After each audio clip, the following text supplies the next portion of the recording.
हमारे YouTube channel आर के music को लाल बटन दबा के सब्सक्राइब कीजिए और घंटा के निशान पे दबाइए ताकि हमारे बनाए हुए सभी ऑडियो और वीडियो आप तक तुरंत पहुंचे बिल्कुल मुफ्त। Music director DJ Balkrishna.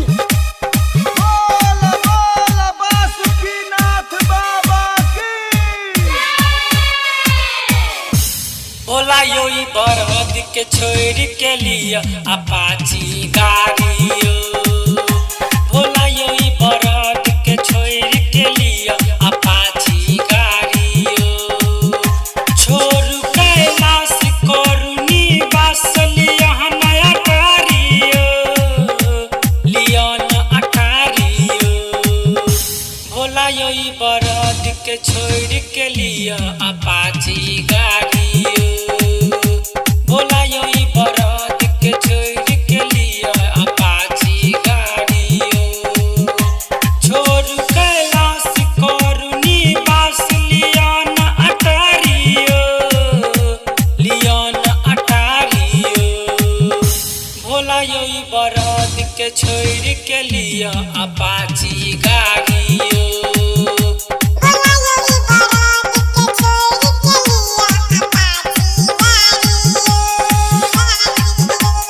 DJ Balkrishna की शानदार धमाकेदार प्रस्तुति।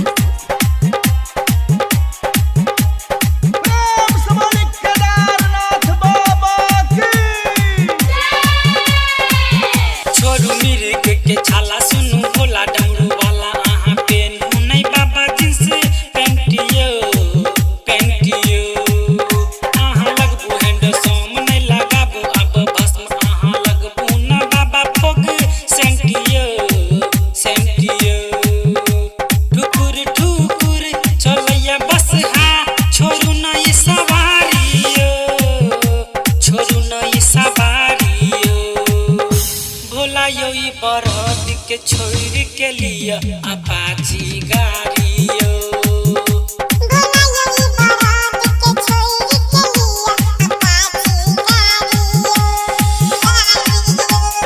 डीजे बालकृष्ण की शानदार धमाकेदार प्रस्तुति।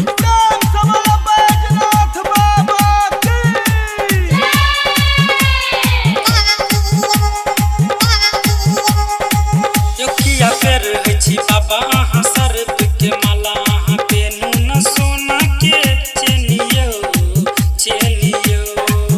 कहे डीजे बालकृष्ण आहा लागब स्मार्ट सब कहत आहा के जेंटल मेनियो मेनियो।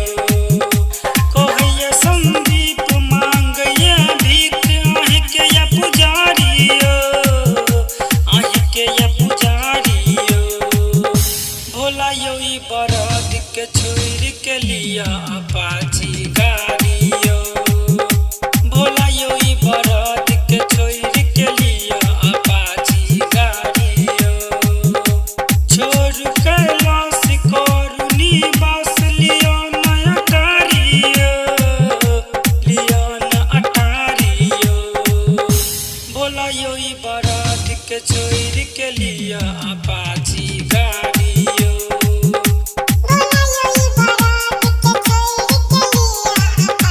हमारे YouTube चैनल आर के म्यूजिक को लाल बटन दबा के सब्सक्राइब कीजिए और घंटा के निशान पे दबाइए ताकि हमारे बनाए हुए सभी ऑडियो और वीडियो आप तक तुरंत पहुंचे बिल्कुल।